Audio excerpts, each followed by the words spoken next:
大家好，我是阿光。苦瓜是我们餐桌上最常见的一道食材，做法也有很多种，深受大家的喜欢。今天用苦瓜分享一道不一样的新吃法。首先把苦瓜的头尾稍微的切掉一部分，不要切太多，然后再把苦瓜改下刀。我们把苦瓜对半切开，这里我们尽量的切均匀一些。接下来我们再来处理一下苦瓜，准备一把小勺子，把里面的苦瓜籽和苦瓜瓤全部刮出来，因为这些都是苦味的重要来源，而且苦瓜籽和瓜瓤是不能吃的，所以我们一定要全部处理干净。接下来我们再用勺子把苦瓜内壁的一层白色的膜刮干净，这层膜也是苦味的重要来源，我们一定要多刮一会儿，刮至苦瓜内壁呈透明状就差不多了。刮至成视频中这样就差不多了。接下来我们准备一锅开水，加入小半勺的食盐，搅拌化开。加入食盐是提前给苦瓜入下底味，然后再加入少许的食用油，食用油可以使苦瓜翠绿不发黄。我们把准备好的苦瓜全部放在锅中，我们要提前把苦瓜焯下水，用筷子稍微的翻拌一下，使苦瓜受液均匀。这里我们焯烫的时间也不需要太长，因为苦瓜比较容易熟，大约焯烫1分钟左右，我们就直接捞出来，在提前准备好的凉水中使苦瓜充分过凉。这一步非常的关键，这也是苦瓜翠绿不发黄的一个重要原因。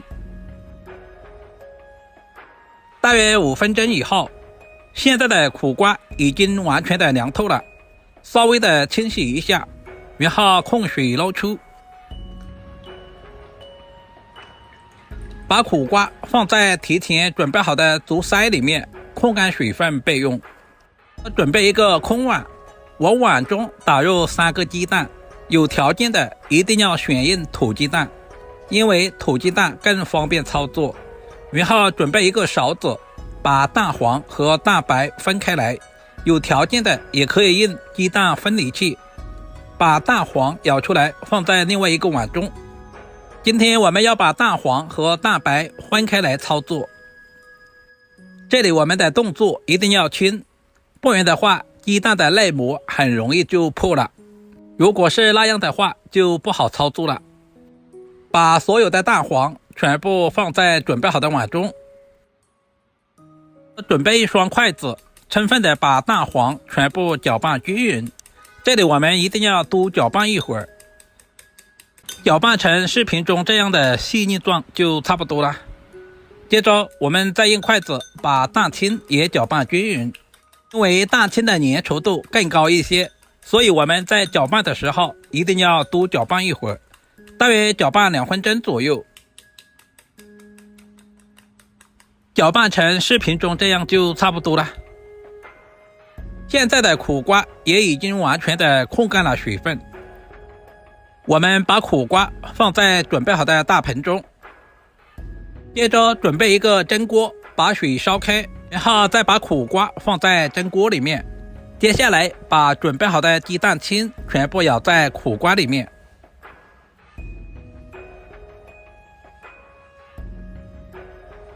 接着靠上锅盖，我们把鸡蛋清蒸熟，这里我们蒸制的时间也不需要太长，大约在上气3分钟左右就差不多了，因为鸡蛋清比较容易熟。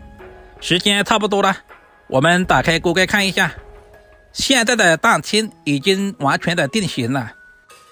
接下来我们就把蛋黄全部舀在苦瓜里面。亲爱的朋友们，视频都看到这里了，借您发财的小手点个赞再走呗，您的每一个点赞留言都是我前进最大的动力，非常感谢您一直以来的支持与鼓励。蛋黄液全部加入以后，我们再次靠上锅盖，同样大约蒸3分钟左右。现在差不多了，我们就打开锅盖看一下。哇，好香啊！整个厨房都是鸡蛋和苦瓜的清香味。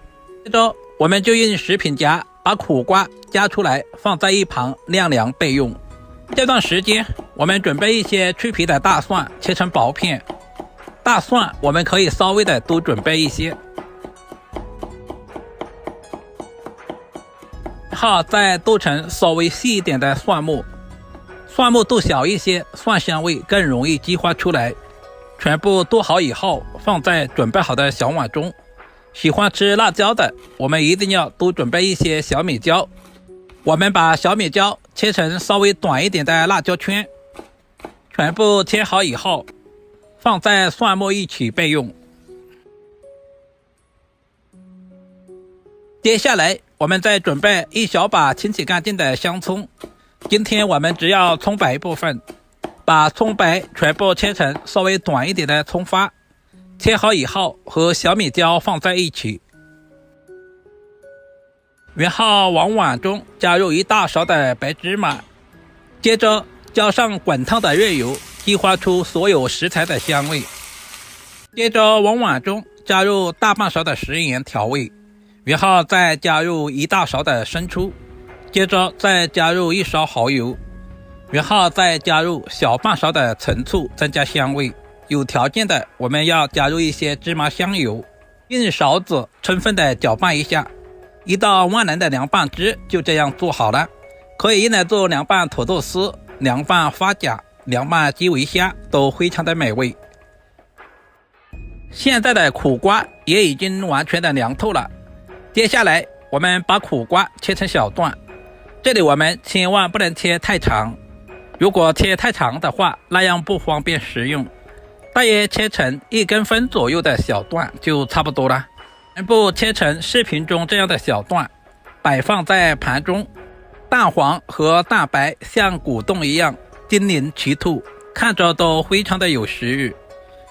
全部摆好以后，我们往中间再加入一个小碟子，然后把准备好的凉拌汁放在碟子里面。一道不一样的苦瓜蒸蛋就这样做好了，是不是非常的简单？像这样做出来的苦瓜蒸蛋营养又美味，家中来客做上一盘这样的下饭菜，家人肯定夸你是大厨。如果今天的视频对您有一点点帮助，就麻烦点赞、收藏、留言并转发出去。点完头像还可以看到更多家常菜制作视频。好了，今天的视频就简单的分享到这里了，我们下个视频再见吧。